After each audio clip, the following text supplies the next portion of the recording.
Hey, good evening. It's your old buddy, Jeff Belanger. Welcome to the Speakeasy. Tonight, it's you and me. That's the plan. I'm hoping you guys will call me and hoping we can chat, share your stories, maybe your personal encounters, all kinds of things, because I think it's important we connect. And we can talk about anything you want. You can type questions into the little chat there. Good evening, John, Jennifer, Raven. Hello, hello, hello. Glad to have you guys here. Or you can call in tonight, which I'm hoping a bunch of you will do. So it's just me, and I have to juggle 10 different things. But I am having a beer. It's been a long week. So cheers to you folks. Tell me where you're from, what you're drinking. Clink, glasses, and all that. Tonight, I am having a Wachusett Summer. There it is. A little bit lemony. I don't know how they describe it, but it's pretty good. It's been a week, man. It's been a week. It's been a tough week to watch the news. I'm sure for a lot of you, just a lot of disheartening stuff out there, and making me pretty sad, but also hopeful.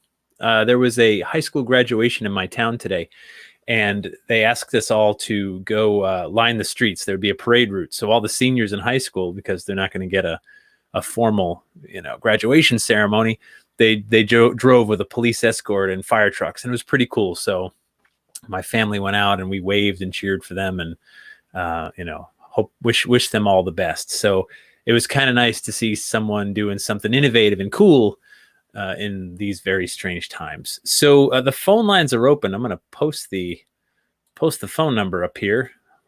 There it is. If you want to call me, you can call in. And again, if you guys get the voicemail, what that means is that someone's on the call, and please try back. But the phone lines are open, 617-444-9683. Tell me a story. Tell me about a strange encounter you've had. Ghosts, monsters, aliens, whatever it is. I'd love to hear about it. I'm hoping we can just kind of like share some stories tonight. So don't be shy. I'd love to hear from you guys. And don't leave me hanging in here. Hello, MJ, over in the UK, up quite late tonight. Good for you. Yes. So some of you folks we've met in person, and I sure do miss being there in person. But we're making it work. I've been doing some lectures at libraries and stuff like that. That's been going pretty cool. Not the same as being in front of a live audience, but still the next best thing. And I'm grateful for those of you who've been to see them. There's a lot more coming up, and they're free. You just got to register. So if you go to my website, jeffbelanger.com, you can check out where I'll be. And I'll put that up. So, yeah, with all the crazy, I went to Greg's restaurant in East Providence, ate in. Wow, Jennifer. How was that? What was that like, eating in a restaurant? I don't even remember. I'll let you all see it. I didn't know restaurants in Rhode Island were already doing eat in, but that's really great. So, yeah, God, I do miss that too. I was talking to some friends. I'm like, remember going to a restaurant and sitting down and they take your order and they bring you food, and then when you're done, you just pay and leave, and the mess stays behind. It just sounds delightful. I don't even care what they're serving, right? Just give us anything. MJ, you've been working hard, but doing well. That's good. I'm glad to hear it. Yes, good here too. It's been a very busy week for me. I finished my Kilimanjaro book, as in final edits to the publisher, which was so exciting, but that took a lot of time this week. And also working on a few other projects that I'm excited about. All those things I never had time for. So really trying to make time for it. Hi, Jennifer. Every other table is blocked. I bet that would be weird, eating at a restaurant like that. Hi, Brandy. You're a fine girl. Nah, we won't break in a song. Although you never know. Maybe we will. Thank you, Suzette. And glad that you're there. Glad that anybody that's going to be there. So, yeah. So what else is going on with you guys? What are you guys thinking and feeling these days? You want to talk about the world? You can call in 617-444-9683. And don't be shy. Come on in. I've got to manage. So here's the thing. It's very funny, right? The way this is all connected, I've got to manage it on my phone and on my computer and all that other stuff. Of course you love that song. It's named after you, right? No, I don't know. Kathy wants to know, do I think MI Paracon will happen this year? Boy, I hope so. But we're going to wait and hear. I know the guys in charge of it are having conversations with the casino, which is the venue, and they're trying their best to make sure that they can do it in a safe way. Tim commented, I saw that too. So some restaurants are like putting mannequins and ghosts and stuff in some of their tables. So when you're sitting there, it just doesn't look so empty. Oh, we got a call. Thank you. Let's get to it. Hold on a second.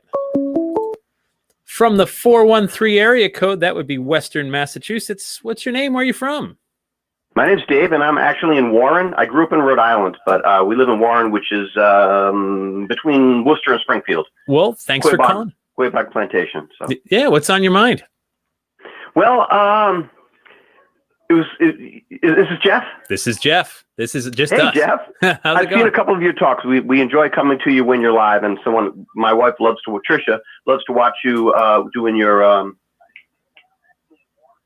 My thing? Oh, okay. It's confusing me. I'm going to step away. Okay. Oh, yeah. Turn your sound down because there'll be delays all over. Yeah, there is. Okay, so what I wanted to tell you about was something that happened to me almost 20 years ago, I guess. I had a job working in Taunton, Massachusetts, and I lived in Warwick at the time. Yep. So every night I would drive from Taunton down 495, 95, and into Rhode Island. And one night driving home, close to sunset, I noticed off to my left were 3 lights in the sky, like a triangle, and they were almost like you would see, I don't know, fighter aircraft or something in formation. Yeah, but they weren't moving. And when was this roughly? I mean, like the time of day or date? Like, I mean, even roughly. Hard to remember. I was working in Taunton from around 99 to 2005, 2006. Okay. Would have been around 2000, 2001, 2002. Got it. Do you remember time of year? Something like that. It was, it probably would have been the spring. Okay. Would have been the spring, late spring, because I believe, if I remember correctly, I had worked overtime that night. So I would have been, no, it wouldn't have been.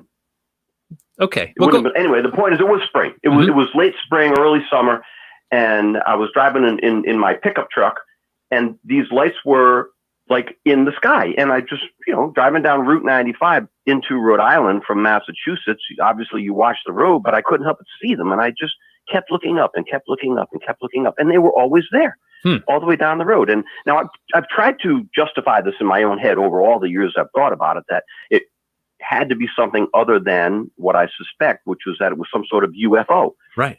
But at some point, as I came out of southern Massachusetts into Rhode Island, and if you're familiar with Route 95 through Rhode Island, you hit Pawtucket and the S-curves through Pawtucket, and you get into the city of Providence, and it gets all kind of confused. So I'm watching these lights, and I tell you, Jeff, these lights just all at once just went like a shot right across the sky and then off into the distance and disappeared instantly. And I was like, what the heck was that? I had no idea what I just witnessed. Was it some kind of reflection in my windshield that I was misinterpreting as lights in the sky, or was it a military exercise that was being carried on at the time? I don't know what it was. But when I got home, I called the local airports and I asked if they had captured anything on radar. And of course, they all treated me like I was a lunatic. But I promise you, I saw this that night driving home, and it will never leave my mind. And I still to this day cannot explain what it was I saw.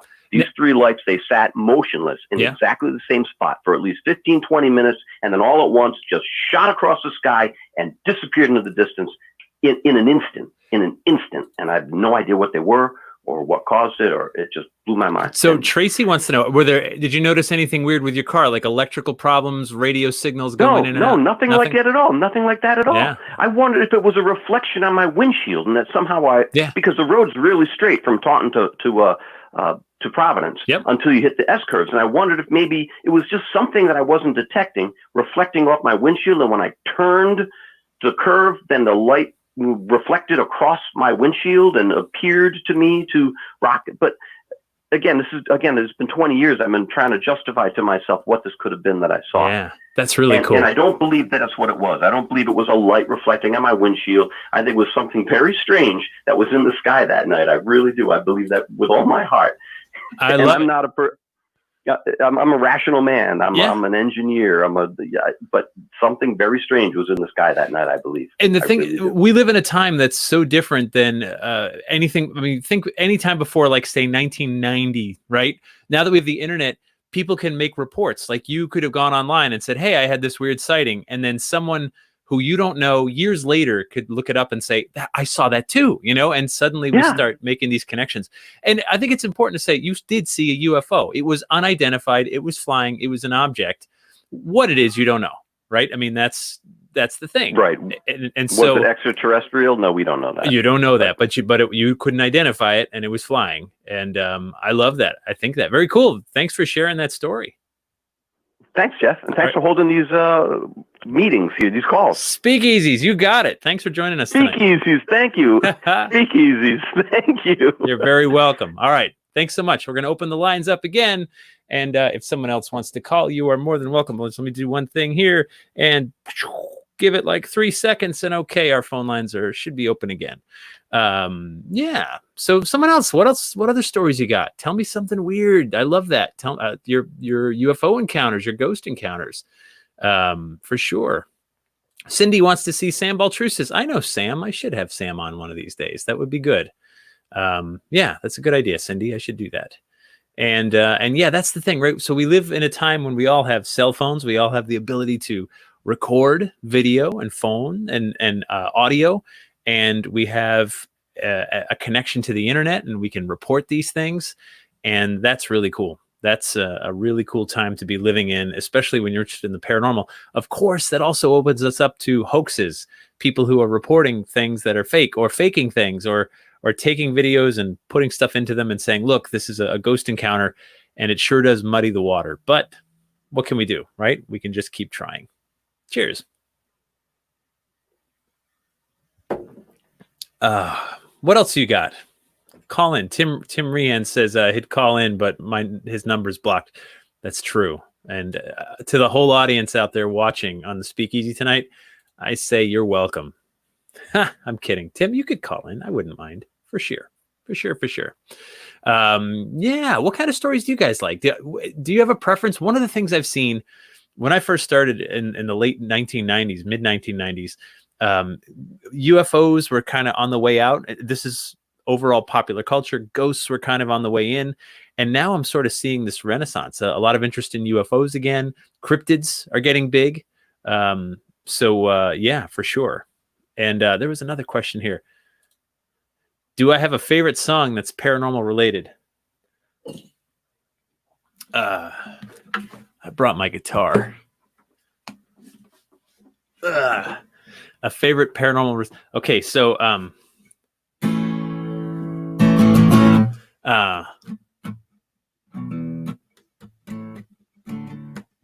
okay, so we had a Wild Thing. You make my heart sing. This is a song about Bigfoot, right? Is that no? Okay, never mind. Do I have a favorite paranormal? Actually, honestly, my favorite paranormal song would be Spooky by the Classics 4. If you have a few drinks in me and there's karaoke, there's a real good chance I'll be singing Spooky by the Classics 4. John, my didgeridoo is never too far away. Thanks for asking. Tracy's having a Sam Adams porch rocker in Chelmsford. Good for you. And yeah, John, the didgeridoo, I don't know how tonight's going to go, if that's going to get busted out or not, but you never know. Yeah, this is a tough question. Do I have any good stories pertaining to Mark and Debbie Constantino? I knew Mark and Debbie Constantino for a long time. I knew them, oh gosh, way back, probably like 2005. I think I met them 2005 or 2006. And it's hard to talk about them, right? Because I like them both individually, but together they weren't so good together. And it's just it's a tragic story when a couple that's not so good together can't just sort of split up and go their separate ways and find happiness somewhere else. So yeah, Leslie Ann, the number's right on the screen. I will show you. It is 617-444-9683 if anyone would like to call in. And yeah, Jay, you've been learning guitar since quarantine? Yeah, so I've been playing since I was like, I don't know. I've been playing since I was about 12, 14 years old. And I play for fun. And I play because it makes me feel good.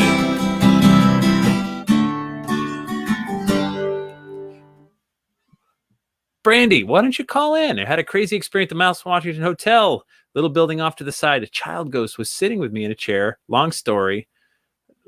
Wow. Why don't you call in with that one? Why do we have to read it? Apparently, it attacked Mike Brody, too. I think I was there that time.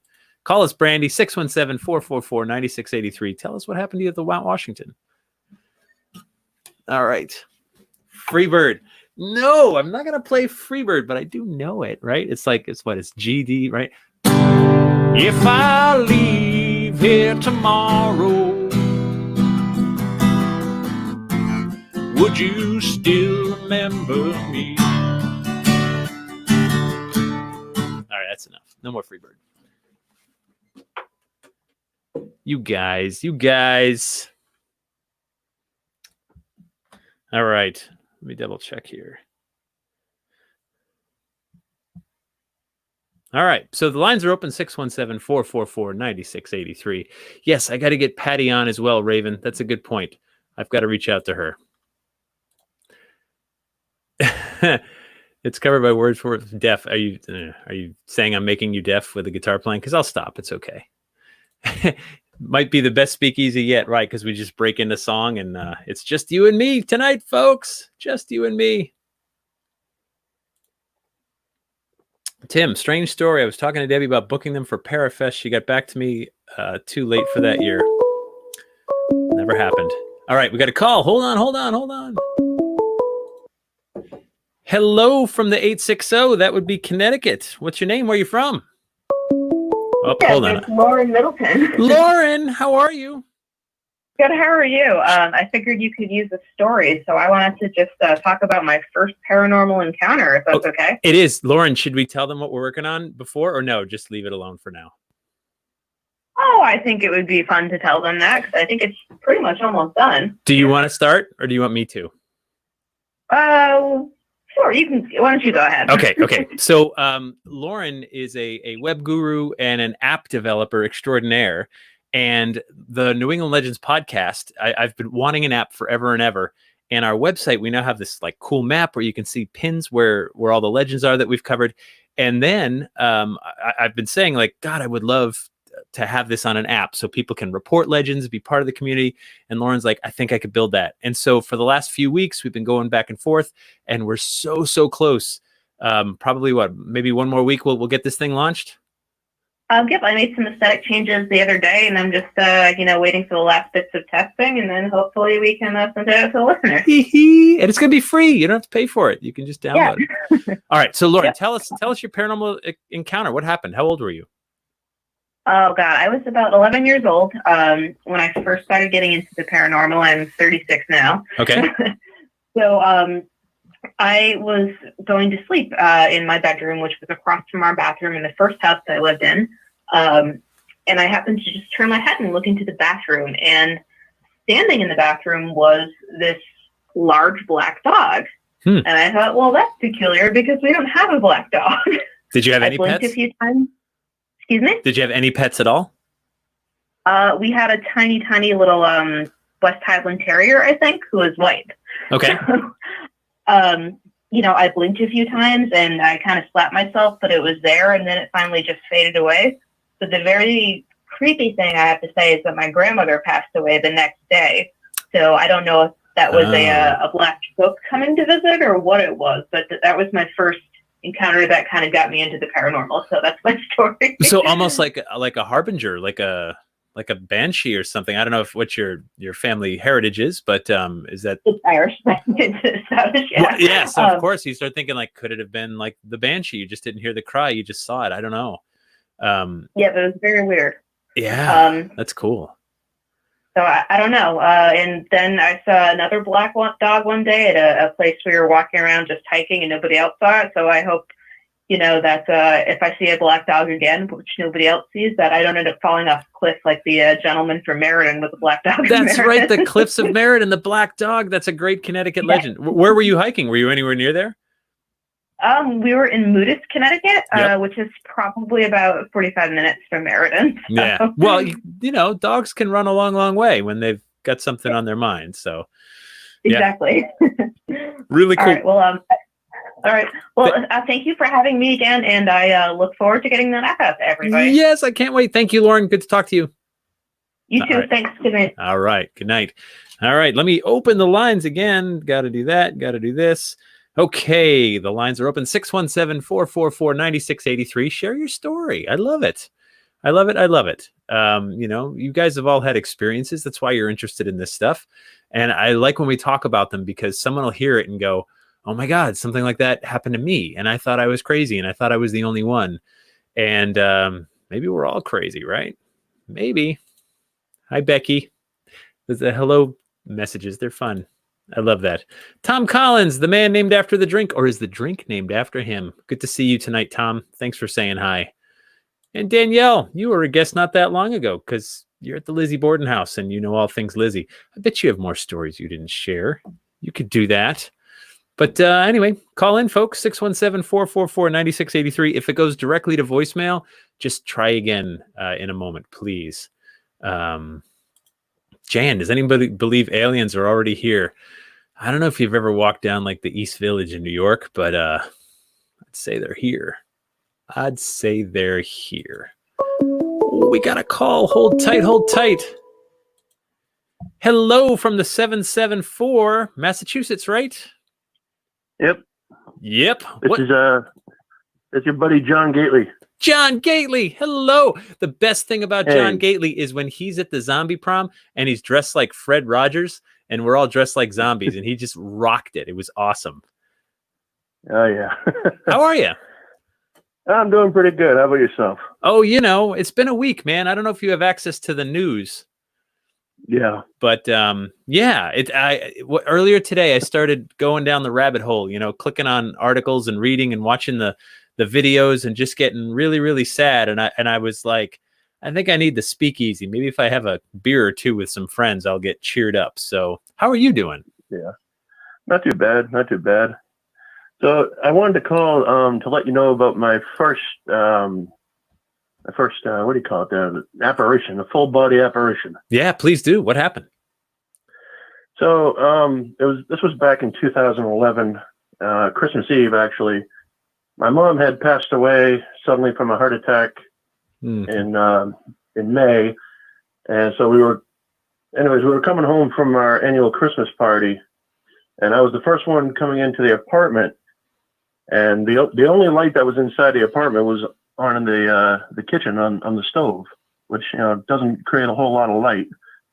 But then so I opened the door, and the light streams in from the hallway, and there's my mom sitting on the couch. Oh wow! So that's deeply personal. Yeah. Yeah. Yeah, like she was as real in front of you as you are right now on Facebook here. Yeah, sure. Wow. So what's going through your mind as soon as you see that? Well, like anybody, I quickly turned around, because my dad was right behind me, so I wanted to, see if he saw. Yeah. And by the time, I turned right back around, she was already gone. What do you think it means, John? What do you think this encounter meant to you? I don't know. I always think, it was her way of saying that she's still with us. And this was right near Christmas, right? Yeah, Christmas Eve. I think that's a really important part of the story because it's so natural that we would miss the first holiday, the first everything after we lose someone, especially someone that important, is so difficult, right? Because you're like, wow, this is my first birthday without them, my first Christmas without them. And I think that connection, that story is amazing, right? Because it's just what you needed, right? Yeah, right. What a gift. It was just like it was kind of like a sad time, because it was our first Christmas without her. Yep. Yeah. So, and then just to see her there, and I asked my dad and I asked my sister, and nobody else saw her, just me. What an awesome gift you got that Christmas, John. Yeah, it truly was. Yep. That's the and what a great message that it's not the end, that we can still be connected. I love that. And I appreciate you sharing it, because I know there's other people that are feeling that one too. So thank you. Yeah, thank you, Jeff. All right. You take care, John. I'm going to see you somewhere soon, as soon as we're allowed to see people. Yeah, all right. Sounds great. You take care, bud. You too. All right. Thank you. All right. Good night. All right. I love that, man. I appreciate you, John, sharing a story like that. Okay, the phone lines are back open, or should be in a second. Please try again. If you got the voicemail, just call back 617-444-9683. And yeah, Shiloh, you were feeling that one too. I get it. All right, we got another call. Hold on. Hello from the 480. What's your name? Where are you from? This is Leslie Haslam. Hey, Leslie. Yeah, I'm on my son's phone, so he's got different area code. Oh, all right. Where are you now? You're in PA, right? No, I'm in Quincy, Illinois. Quincy, Illinois. Well, welcome. What's going on tonight? Well, you were talking about maybe some UFO Yeah. stories, anything like that? Yeah, please. You got one? Yeah, I do. I've had a couple, actually, which are kind of weird. One, when I was about 8 or 9 years old. Yeah, let me turn my other phone down, seeing it. Yeah, you'll get that Everybody else feedback is if we're listening. too close. Yeah. Well, everybody else is listening here. So anyway, when I was about 8 years old, I went to go down to the corner bull market, and it was very cloudy out and that, and there was a strange light above my head in the clouds, and I thought it was a helicopter. Right. But I'm thinking there's no sound. I would hear a helicopter. Nothing. It seemed to follow me all the way to the corner market. Still no sound. I'm still watching this thing. I came out. It's following me all the way back home. Very strange. Yeah. Then when I was living in California, where I lived up on a mountainside, and there were a lot of strange things that happened up on the hills there. We're not that far from Edwards Air Force Base and Area 51. Sure. Where I was at. And, you see some strange things. But there was this one night, I was new to the house and that, and I was laying in bed, and my husband was asleep at the time. And I just got into bed, and all of a sudden the room went green. Weird. Okay. And I couldn't move. Okay. I couldn't speak. And I was lifted up off the bed. And how I'm sorry, how looking old at are my you? husband. Oh, you're married, so you're an adult. How old were you, do you think? I was in my early mid-20s about. Okay. Yeah. And so I'm looking down at my husband. I can't say his name. I can't get anything out. And there was a ghost in our house that I knew about. So I'm thinking the ghost is messing with me. What's going on, Sure. And this was about 11 o'clock at night when I went to bed. And I didn't remember anything after that, except all of a sudden looking at the clock, and it was 4 or 5 o'clock in the morning. Oh my! So So you I had like kinda- a missing 5-6 hours. Yeah. Wow. And I have no recollection of anything. And it was just like, I know I was awake when this happened. What Yeah. the hell happened? And I, realized this time was missing. And then several years later, I thought the moon was shining through the bedroom window. Okay. I'm thinking, good grief, it's, keeping me awake. It's shining right through the curtain. And I kept watching it, and it, a lot of time has passed by because it just wasn't letting me go to sleep. Yeah. And it never moved. Now, the moon should have moved some, and it never moved. And I'm watching this for about an hour. Yeah. It's freaking me out. And I start realizing I really got to go to the bathroom.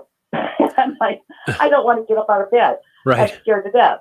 What's going on? This should have moved already. So I raced to the bathroom right there by the bedroom, and I went, and I came, and I looked back out the window, and it was gone. But there was this strange circle of color in the sky. Oh, okay. Where this was. It looked like an emissions, Yeah. something Yeah. colors. Like something It's very from a strange. powerful engine or something. Huh.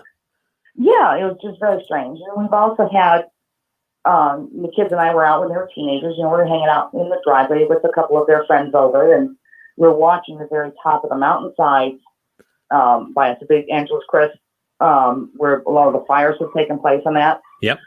And there was a trail of light going on the top of the mountain, and they were red. And there was like 5 or 6 of them, if I remember right.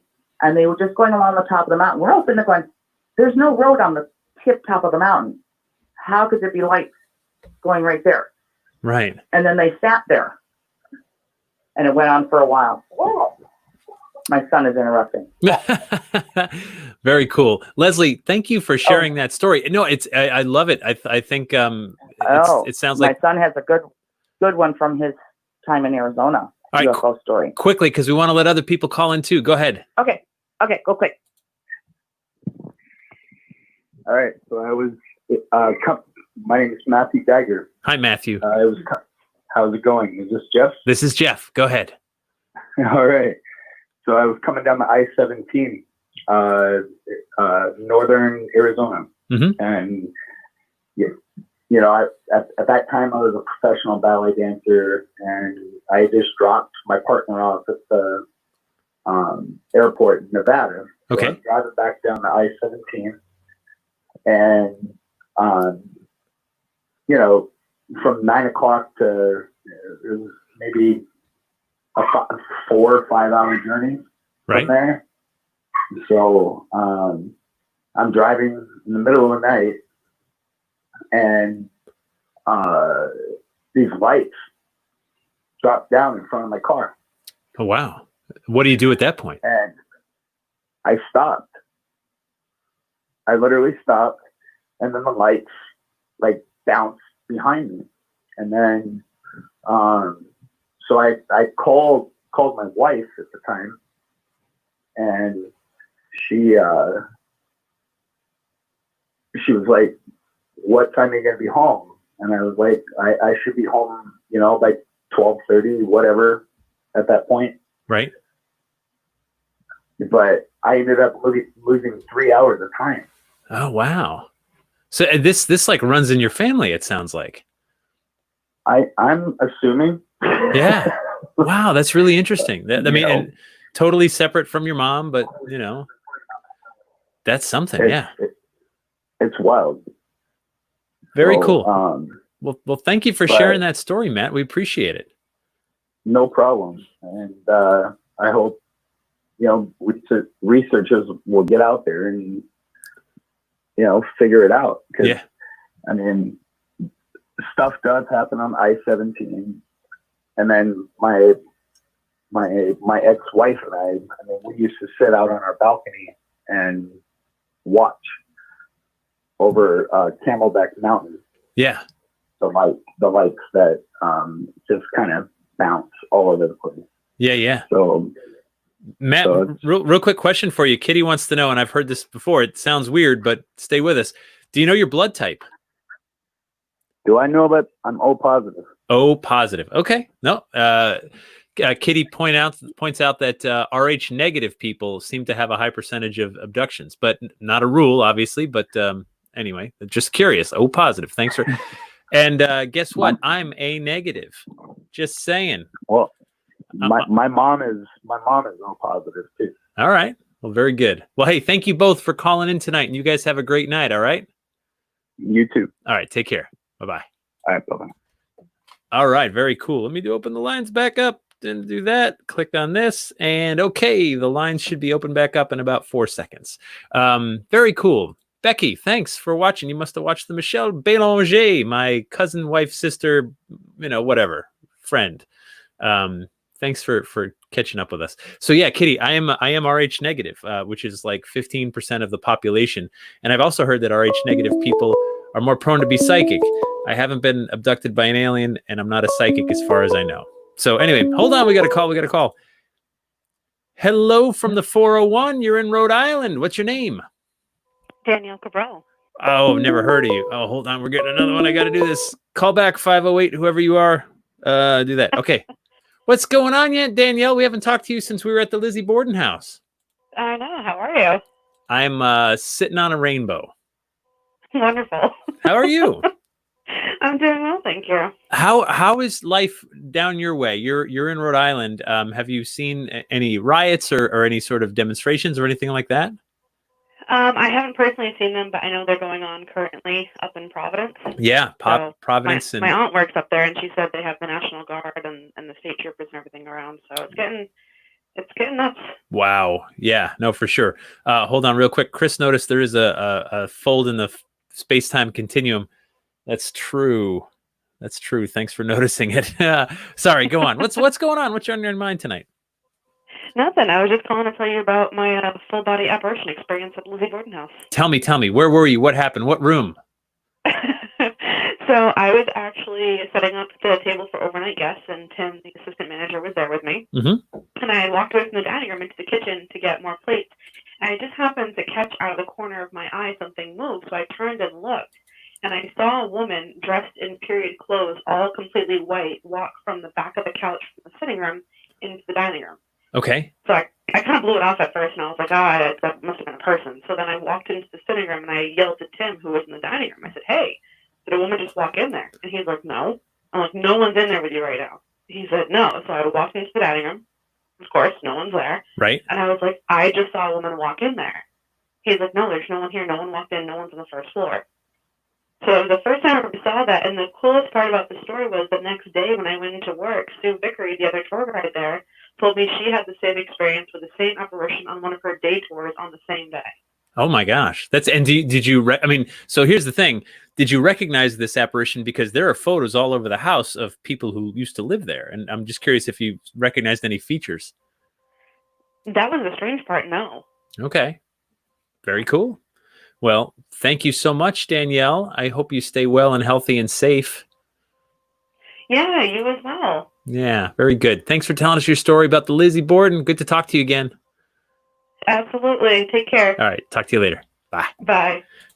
All right. So, yes, Shiloh noted that you called and it went straight to voicemail.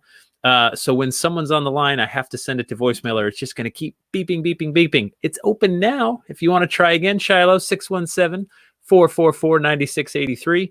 We can take another call. This is, if you guys had any idea, like how there's like bubble gum and duct tape holding these things together, trying to loop in phone calls and working it from my phone and computer, but we're making it happen. And I really appreciate talking to you guys. I'm about to open my second beer. I'm not sure what drink you are on. Let's see who's calling. Hold on. Hello from the 508. That would be Massachusetts. What's going on? Hey, Jeff, it's Jen from Taunton. How are you? Jen from Taunton. I'm hanging in there like a hair in a biscuit. What's going on there? Yeah, same here. You know, it was pretty scary a couple of days with the riots and all that stuff happening downtown. But sure. Yeah. Yeah, it calmed down. Thank God it was peaceful. Thank goodness. Yeah. Yeah. I know not the whole nation is not so lucky, but yeah. So what's on your mind tonight? Well, I just kind of heard what the other lady was talking about, Lizzie Borden, and she's my fourth cousin. Danielle is or Lizzie? No, Lizzie Borden is. Okay. Danielle's got family everywhere, so I wouldn't be surprised. Lizzie Borden's your fourth cousin. Have you ever wanted to kill anyone with an axe? Just curious. I ask everyone. No. I hope not. I mean, yeah, no. I actually have a ton of paperwork, actually, that my mom's great aunt gave her. Okay. From Lizzie Borden. And it's newspapers and just some notes and some letters and things of that nature. My mom's great aunt is actually still alive. She's 94 years old. Wow. Yeah, yep. And she tells us stories all the time about Lizzie and the family. Pretty crazy. What does she say? What are some of the stories? That Lizzie, when she was in school as a kid, she used to make fun of the kids, used to taunt on them, used to try to chase them around with a stapler and pens and pencils and all that kind of stuff. Wow. And also at home, she used to cause trouble with her mom and her dad. And she used to throw food in her plates at her parents. She used to go around the neighborhood, and because it used to be a town, it wasn't really Fall River at the time, I don't believe. I'm not sure. But she used to go around and just cause trouble, set fires. Mm-hmm. She used to do crazy things that that kind of pointed to the direction of psychosis of some sort.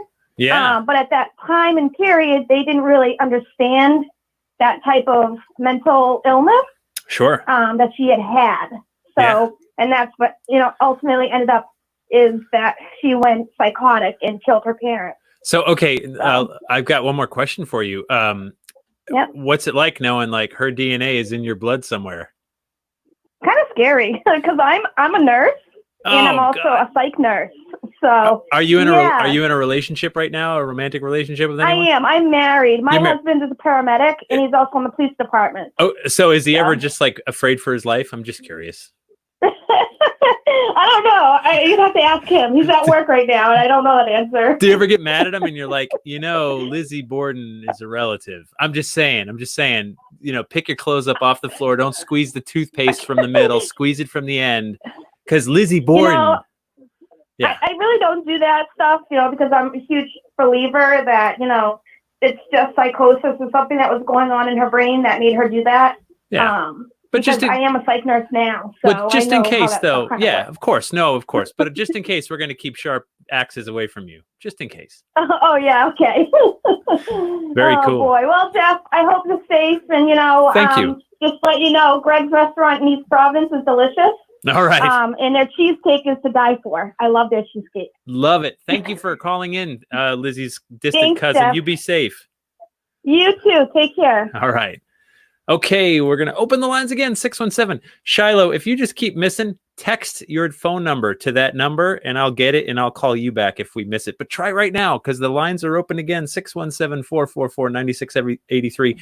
I love that you guys are calling in and sharing your stuff and enjoying the speakeasy. It's nice to have a drink with you, because here we can all drink alone together.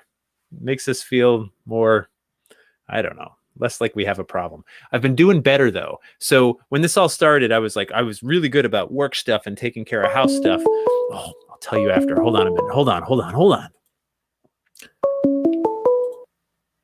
Hello from the 562. What's your name? Where are you from? This is Kitty Janice. How are you? I'm out here in California. Kitty, I'm good. Sorry, the other caller had to put that back on. Kitty, what's going on in California tonight? Well, I just want to say I had a great time filming with Zach and the gang over at Graber House back in February. That's right. Again the other day. Yeah, that's right. Thanks for being part of that. The Graber Olive House. You were part of that episode. And if you check Kitty out on social media, you drew the thing you saw, right? And you've posted that, right? I did, and they kind of took my inspiration and utilized that in some of the caricatures that were in between scenes. Yep. Some of their little things crawling up the wall. Yeah, that was basically based on my drawing. That's so cool. Of the creeper. I thought I might share a story that happened that we discussed with Zach that didn't make the episode that Zach and I talked about, if that's okay. Okay. Yeah, please go ahead. Mainly the investigation we were talking about was when Mark and Debbie Constantino were there in 2013. Mm-hmm. And so we talked a lot about Mark and Debbie, but we were also talking about the creeper and some of the areas it was in. But there's a lot of other things that go on at the Graber house that didn't necessarily involve the creeper. And there's an area, not the vat room that appeared in the episode, but a packing room where they pack actually the cans of olives. Yep. And it was a very aggressive energy in this room. And Mark and Debbie were in the room, and we were in there with about 20 other people, including a lady who had come all the way, I think, from Massachusetts as a reporter to discuss about paranormal activity and Mark and Debbie. So I was standing way back in the corner, and somebody started pushing me in the back. And I decided to hold my ground a little bit. So what I actually did was I took my inspiration from my years of training horses. Yeah. And I actually just backed it into the wall even further. And not facing it, not being aggressive with it, just I'm going to stand my ground and I'm going to push this energy back into the wall. Right. So I walked forward a couple more feet, thing pushed at me again. I backed into the corner again. So I did this 3 or more times, and I noticed that the reporter started feeling very, very nauseous all of a sudden. So it had decided to give up on me and go after this poor reporter lady. Mm-hmm. She goes, I got to get out of this room. So she left the room. And somebody else started feeling really queasy, bending over. I have to get out of this room. It got to the point there was like 3 or 4 people in the hallway who had to leave this room because whatever was in this room started, attacking them physically to the point where they were getting nauseous. So I'd had enough. I said, okay, I said, I'm going to stand my ground, but I'm going to leave the room. I'm going to leave you to whatever it is you want to do. So I was in the hallway with these other people. Well, there was a gentleman who had come with his mother on this investigation, and they had just recently visited the Shanghai tunnels in Portland. Yep. And he had said that his mother had been very physically attacked at the Shanghai tunnels. In the tunnels, okay. In the tunnel. So anyway, we're sitting in the hallway discussing it. All of a sudden, he brings her out, and he's basically almost holding her up.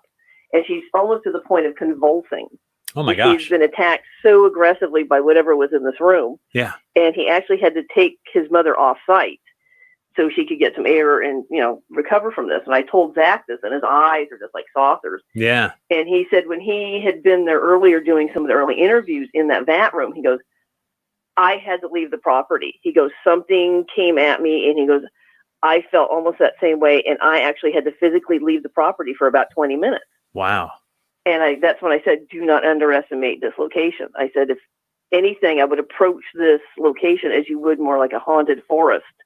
It's very old earth energy, and it's bound to the property, and it's very, very aggressive. Yeah. And he found that out. Yeah, no kidding. Yeah, there was a lot of stories we discussed of what goes on there that didn't make the episode, but it's a great place, and the owners there are very, very nice. And Zach and the boys were very professional. I was very pleased, and I had a great time with them. Awesome. Kitty, thank you for being part of it. The Graber Olive House episode of Ghost Adventures. It was great to talk to you then. It's great to talk to you now. So thanks for calling in tonight. Thank you. And I really enjoyed the speakeasy. Thank you, Kitty. I appreciate it. You have a good night. Okay, bye-bye. All right. So I told Shiloh we'd call her. Let's poor girl. She's got a story to share. Hold on. Let me see how I do this. No, not that. We're figuring this out as we go. Call. How do I call? Phone calls. How do I make a call? I'm not sure. Yeah. So, hey, Shiloh, get ready. Call in quick. Ready? Go do it. Because I can't figure out how to make an outgoing call on this and get it looped into the system. 617-444-9683. Nobody but Shiloh call. Just wait. Let her get her number in. She's been trying all night. Go, Shiloh, go. 617-444-9683. Everybody else, just wait a minute. We're going to get her. I promise. Yeah, this system, it's great. I love StreamYard is what I've been using to do these kind of things. And it allows me to do all kinds of really cool stuff, but it's a little wonky when I'm trying to combine technologies here. And it's just me. It's just me and it's just you. And I've had a few drinks. Oh, come on, please be Shiloh. Please, let's see if we can get her. This is her. Okay, we got it. Shiloh, it's you. Shiloh. Yes. We did it. Okay, good job, everybody. It's amazing. We did. No, it's fun. When I decided to do the call-in show, there's always that fear that it's just going to be me talking to nobody for an hour. And I'm very grateful you guys are calling because you make it way more fun. Well, and I'm about to share a very private story that is a great story and happens to be true for the very first time. Please, we're ready. Okay. So it was July 2013 in the Upper Peninsula of Michigan. Yep. In the little city that I grew up in, Ishpeming, Michigan. Yep. I was raised by my grandmother. So I call her Grams. That's my mom. Mm-hmm. She had a stroke, was in the hospital, and passed away. So, of course, terrible week. Yeah. Her favorite flower was a daisy, just a common white and yellow daisy. I call around to every nursery in, within 30 miles. Nobody had any plain daisies. Huh. Nowhere to be found. Right. So getting ready for the funeral service, my nephew Jalen, he's a complete handful. He was just acting out something funny. So I took him for a walk outside of the church. And sure enough, what do I find growing in the crack of the parking lot? Oh, I love it. A wild daisy. Aw. So I picked that and brought it in and placed it in the casket in her hand. Oh. And so that was a beautiful gift from Spirit. Yeah. But it gets better. Go ahead. It actually gets better. Okay. So after the funeral, We go to the cemetery. She's buried. After that, everybody disperses. I was bound and determined I was going to find a daisy plant to plant on her grave. Mm-hmm. Well, that didn't happen. None of the nurseries had it. So I go to Snyder's drugstore and I pick up, I had to buy a shovel and I bought a different plant to plant on the grave. And when I had purchased a shovel, I asked him, I said, look, this is what I'm going out to do is plant this. And I don't need a shovel. None of my relatives in town need it. Can I please, return it? And they said, oh, honey, that's not a problem. Yeah. So I bring back the shovel and return it. And her obituary had ran in the newspaper the day before. Things were so terrible that week, I forgot to pick up newspapers. So once I returned the shovel, I said, well, excuse me, do you have any of yesterday's newspapers? My grand's obituary is in there, and I'd like to buy about, 5 to 10 of them. Well, this was 7:30 at night by this time. Mm-hmm. And the lady said, well, I'm so sorry, my dear. We throw those out first thing before we open at 9 o'clock in the morning. We don't have any. You'll have to contact, the local newspaper to buy some. Sure. Well, of course, I was heartbroken. And, go to the rental car, and I'm like, oh, goodness, I have all this trash in here I need to throw away. So I pick up, my pop bottles and trash and go to throw it in the trash at the Snyder drugstore. And what did I find on top of all of the trash at 7:30 at night? There was not a drop of trash or liquid on them at all. But there was a stack of about 8 newspapers from yesterday that had her obituary in there. That's awesome. I think I probably did cry. Yeah, of course. But yeah, it's like, wow, Spirit is giving me gifts repeatedly. Yeah. Throughout this whole entire thing. I'm like, that's not a coincidence. No. There is no such thing. That's really wonderful, Shiloh. And I love when stuff lines up like that. It's just sort of a reminder. And it also reminds me that sometimes when you look for good stuff, you find good stuff. You find one and then another. And it's your point of view. And I think that how blessed are you that you got that on a day of such sadness? That was wonderful. Yeah. Good stuff. Good stuff. Thank you, Shiloh. Thank you. Yes. Thank you for listening. Yeah. Thanks for hanging in there and trying again and again. I really appreciate it. Well, just a reminder, Spirit works in mysterious ways. So always be on the lookout. All right. Thank you, Shiloh. You have a wonderful night. You too. All right. Good night. Bye-bye. Oh, thank you. Thank you guys for sharing such personal stories. Jan says she would call, but she's shy. I am very intimidating. I get that. I really don't get that. I think I'm pretty easy going, but 617-444-9683. The lines are open again. If someone else wants to share a story, we got time for like one more, maybe 2 more. And thank you, Shiloh. That's really cool. I think that when we share these personal stories, we're sharing a piece of ourselves. And when we receive that story, we grow. We grow and we connect. And connection's what we need so badly right now. We need to connect because everybody's got a mom, everybody's got grandmas and people that raised us and that we love. And we've lost those folks, some of them. And I get it. I get that we should talk about it because that's stuff we can all relate to and connect over. So well done. Well done. Well done. All of you. I'm on my second beer. It's the Wachusett Blueberry from Central Massachusetts. Good stuff. You can get this one anywhere. Their other stuff is a little trickier to find, except when it's in season. What are you guys drinking? I saw someone was on vodka at some point, but there's that. My most memorable story, that's a tough one, but I do have one that's about family. I had a dream once. It was maybe, 15 years ago. And I was close to all my grandparents. I was fortunate to have them in my life. 4 good ones. I'll tell you after. You guys are more important than my story. Hold tight. Hello from the 906. Is that New Jersey? Am I remembering right? No, it is the Upper Peninsula of Michigan again, right after Shiloh. The UP. I'm sorry, Shiloh had a different area code. What's up, UP? Who's this?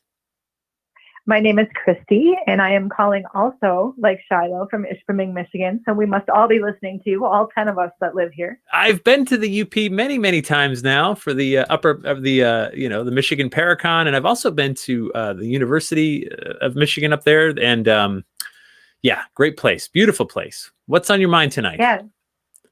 I'm just wondering, we are starting a paranormal research group by request. Some of us are here in our area. We are a very rural, kind of small area. I was wondering if you have any advice for starting out paranormal researchers. Yeah, I think don't worry too much about emulating what you see on television. I think it's okay to have fun with it. It's okay to enjoy the social aspect of it, and it's okay to to not get too hung up on spending a lot of money and having a lot of hierarchy. Just talk about it, right? A pen and paper, do some research, and really understand. I know for me, I'm as passionate about the historical preservation as I am about the paranormal part of it. And so for me, like, I can't lose, right? If I go into a great old building and I don't see a ghost, I still win, because like I'm in a really cool old building after hours where history was made, and this building has seen some stuff. So it's already a win no matter what. And don't worry too much about your equipment. Worry more about yourselves and what you see, hear, feel, and experience.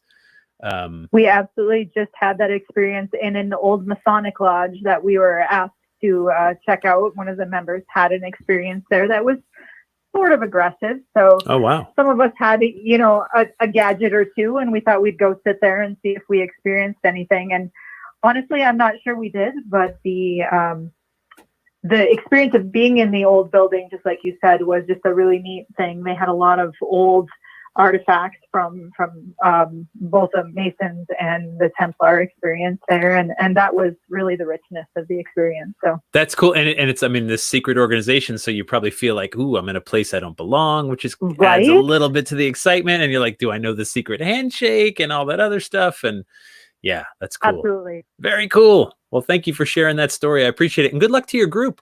Don't be afraid to try new things and be yourselves. Thank you, Jeff. All right. Take care. Have a good night. Yep. All right. So I think we could do like one more call. Why not? I mean, whatever. We don't have to go like right off it on the hour. But if you want to call in 617-444-9683. Rebecca wants to know, will I sing one more time? Do you have a song request? Or better yet, you guys want to just start posting stuff and I'll have to turn it into a song? Just start typing things and I'll try to make it into a song. All right, let's try this. So, okay, well, we'll just start with this one, right? So, Leslie, all right, a country song, so it's probably key of G, right? A lot of people mistake spirits being aggressive when they're only trying to reach out. Oh, we're getting a phone call. Let's do that. But I was doing pretty good, right? I turned that into a country song. Hold on. Holy cow, this is +44. That would be the UK. Who's over there in England? Hello, this is Wendy. Wendy, hello, love. What's all this then? Hi. Well, it's going to say very early in the morning here. It is. What is it? 1 a.m., right? Yep. And I'm, excuse me. Yeah, I'm enjoying your show. Thank you. Thank you for staying up late with us. Listening to all your friends there and telling me about the stories. Yeah, you must have some. Come on, you're in England. You've got so much more older buildings than we do. Tell us something good from the UK. Oh, well, I've always had an interest in the paranormal. Yep. And I've been investigating since 2007. Okay. And so my children have grown up with it. Mm-hmm. And they've watched the TV shows. And when they were younger, if we went somewhere, they always looked at the historical point, and we went out to see if we could sense stuff. Mm-hmm. And such. And my children were about 2 years, 4 years, and 6 years old. and we went to York. Okay. And we took my mum for a trip. And we was going round the battlement walls. We had 2 days, and we was going round the battlement walls. So we was nipping into the different museums and shops and little castles and such, all the things that were all there all the time. Right. And the thing that sticks out for me is we went into York Minster, the big cathedral, so York Minster, and my children are really, really good. They look at the windows, we look at the architecture, very, very respectful. Right. And my mum was reading a plaque on the side of this wall, and it was very, very quiet. And my daughter Emmy, she was only 2 at the time, and all of a sudden she says out, and it seemed to be rather loud, but not meaning to be, "Hello, do you want to talk to me?" Oh, wow. Okay. And I looked round at her, and she said, "I'm asking if the spirits want to talk." And I was like, "Emmy, wait till we get downstairs." Because we knew that we were going to the undercross. Yeah. And yeah, so she was about 2. And then later that evening, we did a ghost walk where they do a tour. And the man who was running the tour said to her, "This is a ghost walk." And we went, "Yep." And he says, "Yeah, this is a ghost walk, you do know?" And I went, "Yeah." And then he goes, "It's okay." And I went, "Okay, she'll be fine." I said, "And I'll make sure that she won't call out on the walk." He went, "I'm not walking near her." Oh, I love that. I love the UK. I've been there a bunch. And what I love about the UK is you folks are so matter of fact about your hauntings in general, right? I mean, it doesn't have to be weird or demonic or evil or angelic or anything. It's just is. And I think that's such a great, healthy way to look at it. And we could all take a lesson from our friends in the UK. Wendy, thank you for staying up so late and calling in. I really appreciate it. Thank you so much, and love to you all out there. Yes, much love, much love. You stay safe, and we'll see you sometime soon. Thank you. All right. Good night, Wendy. Bye. Bye. Oh, I love that. The Brits calling in. Folks, it's been an hour, and you even got a song out of me. You got a song that we made up on the way. And so I think it's fitting we just kind of ride this thing out into the sunset, don't you? I appreciate the phone calls. I appreciate your stories. I appreciate you.